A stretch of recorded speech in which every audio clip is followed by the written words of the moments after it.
اللہ کے رسول کی گستاخیاں کرنے کے پیچھے مقصد کیا ہے؟ بہت سارے مقاصد ہیں۔ پہلا مسئلہ، ان کو تکلیف ہے، حسد ہے، بغض ہے اسلام سے، قرآن سے، اللہ اور اس کے رسول سے، اللہ اور اس کے رسول سے۔ اللہ کے رسول آئے ہیں مکہ میں، آپ نبی بنے ہیں، یہودیوں نے انکار کیا، کیوں؟ نہیں، یہ ہماری نسل سے کیوں نہیں آئے؟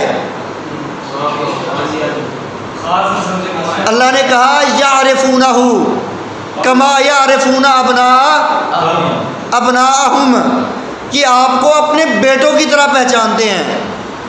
یہودی کہتے تھے ہم مان لیتے اگر یہ ہماری نسل میں سے ہوتے، ہم یہودی ہیں، یہ تو ابراہیمی ہے۔ تو بات سنیں آپ غور سے، بعد میں ساری باتیں۔ تو یہ مسئلہ ہے رسول اللہ صلی اللہ علیہ وسلم سے، اللہ کے رسول سے جو بغض ہے نا ان کا، وہ ہے کہ یہ ہمارے طرف کیوں نہیں آئے، یہ ہمارے نبی کیوں نہیں بنے، ہماری نسل سے کیوں نہیں آئے یہ؟ ہم یہودی ہیں، ہم عیسائی ہیں، مانتے یہ تھے، سب کو پتہ یہ اللہ کے رسول ہیں، لیکن ہٹ دھرمی، اسلام دشمنی، اللہ اور اس کے رسول کی مخالفت۔ دوسری بات، یہ اسلام سے خوف زدہ ہیں، یہ اسلام سے دیکھا نا آپ نے، امریکہ آیا، روس آیا، افغانستان میں امریکہ آیا، ان کو ہمت نہیں ہوئی، ساری طاقتیں لگائی ہیں، اسلام پھر کھڑا ہے، اسلام۔ اب ان کو خطرہ ہے کہ اسلام ہمارے دروازوں پہ دستک دے گا آگے، اور اللہ کے رسول نے کیا کہا تھا؟ لا يبقى على ظهر الارض بیت مدر ولا وبر الا ادخلہ اللہ بکلمۃ الاسلام بعز عزیز وذل ذلیل۔ دنیا میں کوئی کچا پکا گھر ایسا نہیں رہے گا جس میں اسلام داخل نہ ہو۔ جو عزت والے لوگ ہوں گے وہ اسلام کو مذہب مان کے کلمہ پڑھ کے اسلام میں آ جائیں گے، اور جو اس طرح کے ذلیل ہوں گے، یہودی، عیسائی، اللہ اور اس کے رسول کے دشمن، اللہ اور اس کے رسول سے حسد بغض رکھنے والے، اللہ اور اس کے رسول کے دشمن، ان کو برا بلا کہنے والے، ان کو ذلیل کر کے یا قتل کر دیا جائے گا، یا ذلیل کر کے ان کو تلوار کی نوک پہ جہاد کے ساتھ ان کو اسلام میں داخل کیا جائے گا۔ اب ان کو خطرہ ہے کہ ہم جنگ تو ہار چکے ہیں، صلیبی اپنی جنگ ہار چکے ہیں، اور صلیبیوں کی جنگ یہودیوں کے بل بوتے پر تھی۔ امریکہ کے پیچھے اسرائیل کھڑا تھا، الکفر ملت واحدہ، ایسے ہی نہیں نیٹو 36 ممالک کا اتحاد بنا کے افغانستان میں حملہ ہوا ہے۔ اب ان کو خطرہ ہے کہ 38 ملک ہار گئے اسلام کے سامنے۔ کن سے؟ جن کے پاس جوتا نہیں تھا، کھانے کے لیے کپڑے نہیں تھے، ٹیکنالوجی نہیں تھی۔ اب ان کو خطرہ ہے کہ ہارنے کے بعد اب امریکہ جا رہا ہے، امریکہ اب یہ کیا کریں گے؟ یہ تو جنگ کے عادی ہیں، یہ جنگ کے، آپ یورپ میں اخبارات پڑھیں، ہسٹری نکالیں، کتنے گرجا گھر وہ لوگوں نے خریدے ہیں اور ان کو مسجدوں میں تبدیل کیا ہے۔ کیا کیا ہے؟ اب وہ خوف میں ہے کہ اسلام یہ تو مقبولیت حاصل کر رہا ہے، یورپ میں لوگ اسلام دھڑا دھڑ قبول کر رہے ہیں، کہہ رہے ہیں ہم تو اس کو روکنا چاہتے تھے، ہم نے بڑا زور لگایا، یہ دہشت گردی کا دین ہے، یہ دہشت گرد ہے، یہ انسانیت کا مذہب نہیں ہے، لیکن لوگ اس کو قبول کر رہے ہیں۔ اب وہ خوف زدہ ہیں کہ اسلام ہماری آنے والی نسلیں، ہمارے ملک میں جو 100 سال بعد نسل ہوگی وہ مسلمان نہ ہو، آج ہماری حکومت ہے کل ان کی نہ ہو، وہ ڈر رہے ہیں اسلام سے۔ اب یہ بخلا گئے ہیں، یہ بخلا گئے ہیں، اور یہ چاہتے ہیں کسی نہ کسی طرح اسلام کے چہرے کو گندا کر کے ان لوگوں کے سامنے پیش کیا جائے تاکہ ہماری نسلیں اسلام کو قبول نہ کریں۔ کیا نہ کریں؟ اسلام کو قبول نہ کریں۔ اور اسلام کو گندا کرنے کے لیے یہ خبیث الفطرت انسان، دنیا کے سب سے ذلیل اور بدترین انسان، اللہ کے رسول کی گستاخی پہ اترے ہیں۔ گستاخی ایسے نہیں ہو جاتی، اصل یہ وجہ ہے اللہ کے رسول کے خاکے، آپ کی بے حرمتی، آپ پہ سب و شتم، آپ کو برا بلا کہنا، اسلام کو دہشت گرد کہنا، قرآن کو جلانا، رسول اللہ صلی اللہ علیہ وسلم کی توہین، اس کے پیچھے یہ راستہ ہے، یہ راستہ ہے کہ اسلام اب ہمارے گھروں میں جو آ رہا ہے نا، ہم کسی نہ کسی طرح اس کو روکیں۔ قرآن کو جلانے کی کوشش کی گئی، نہیں کامیاب ہوئے، نہیں اسلام کو برا بلا کہا گیا، دہشت گردی بنانے کی کوشش کی گئی، کامیاب نہیں ہوئے۔ اب یہ آئے ہیں کہ اسلام قرآن یہ اللہ کے رسول کے ساتھ ہے، اب ان کے رسول کو برا بلا کہو یہ دہشت گرد ہے، اس نے دنیا کا امن تباہ کیا ہے، اب ان کے رسول پہ حملہ کرو۔ رسول اللہ صلی اللہ علیہ وسلم کی گستاخی اس وجہ سے یہ کر رہے ہیں، اصل خوف ہے ان کے دلوں میں۔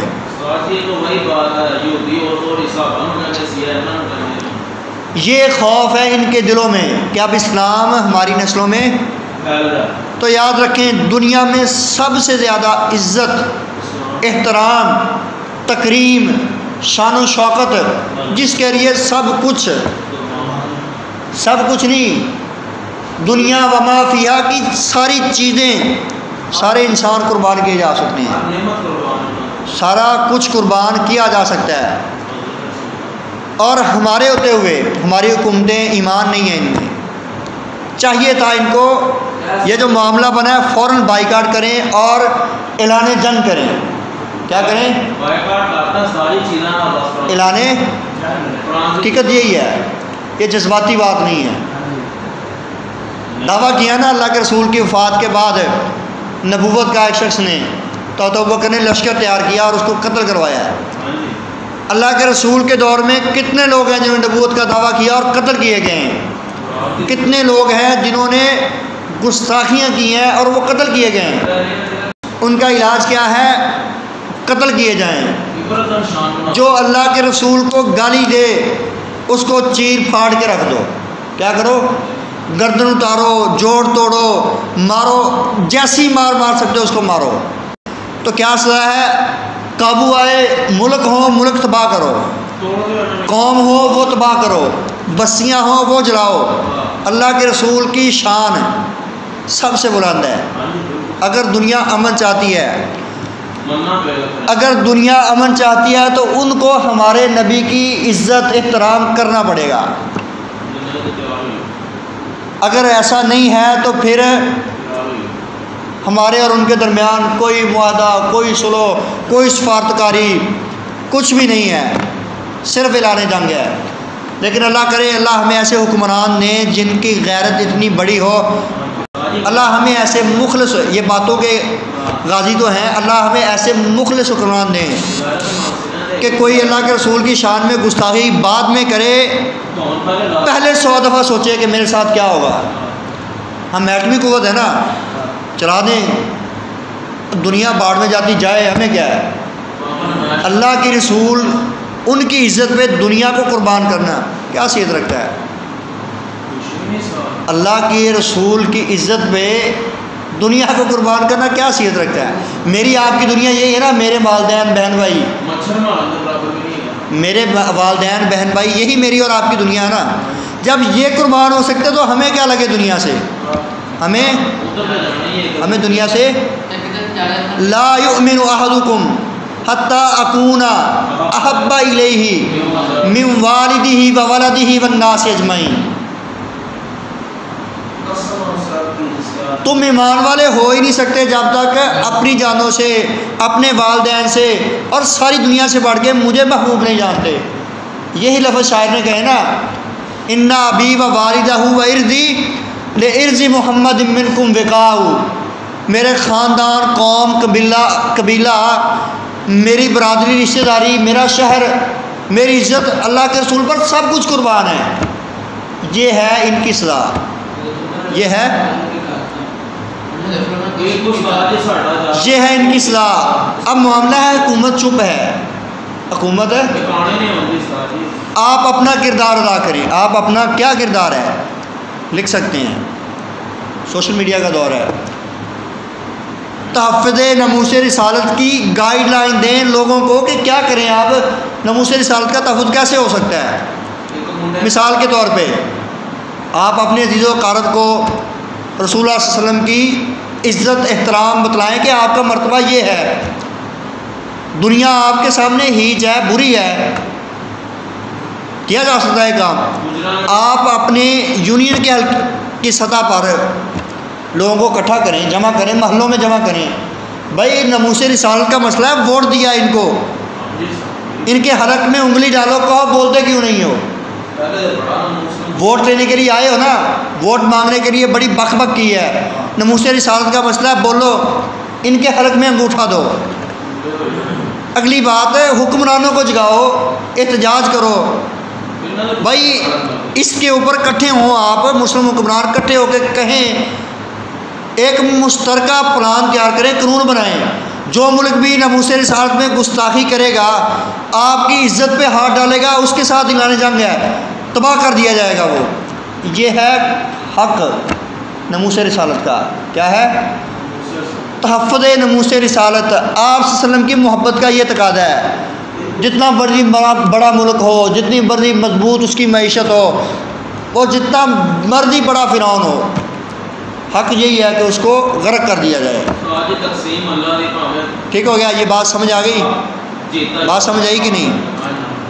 ناموس رسالت کے لیے کوئی چیز اہمیت نہیں رکھتی، کوئی چیز بھی، نہ دنیا والے، نہ دنیا کی دولتیں، نہ حکمران، نہ حکومتیں، نہ بادشاہیاں، یہ کیا ہیں؟ اصل ہماری دنیا تو اصل جنت ہے نا، اصل جنت ہے، کیا ہے؟ اللہ کے رسول کی شان پہ قربان ہو جائے، کیا چاہیے؟ چاہیے کچھ؟ اس کے علاوہ کچھ چاہیے تو بتائیں بھائی۔ تو میں نے آپ کو کہا تھا کہ اسلام نے قتل سے منع کیا ہے، بے جا قتل، لیکن جو اللہ کے رسول کی گستاخی کرے اس کے قتل میں آپ کو کوئی پابندی حائل نہیں ہے۔ آپ نے دیکھا ہے اللہ کے رسول کو گالی نکالتا ہے کوئی، آپ کی توہین کرتا ہے، پکڑیں اور مار دیں، چیر پھاڑ کے رکھ دیں اس کو، اس کے بعد آپ کا معاملہ اللہ کے ساتھ ہے، دنیا آپ کو سزائیں دے، دنیا آپ کو سزائیں دے، اچھا کہیں یا برا۔ بھائی ٹھیک ہے، آپ اللہ کے رسول کی عزت کا دفاع نہیں کر سکتے، آپ کے پاس قانون سازی نہیں ہے، توہین عدالت آپ کو برداشت نہیں ہوتی، توہین عدالت آپ کو برداشت نہیں ہوتی، تو ہم کیسے توہین رسالت برداشت کریں؟ آپ توہین عدالت برداشت کرنے کے لیے تیار نہیں ہیں، ہم کیسے ہو سکتا ہے کہ توہین رسالت برداشت کریں؟ پھر یہی حال ہے، آؤ میدان سجتے ہیں، ادھر آ ستمگر ہنر آزمائیں، تو تیر آزما ہم جگر آزمائیں، آؤ میدان میں۔ پھر آپ تحفظ نہیں دے سکتے رسول اللہ صلی اللہ علیہ وسلم کو، اسلام کو، قرآن کو، تو ہم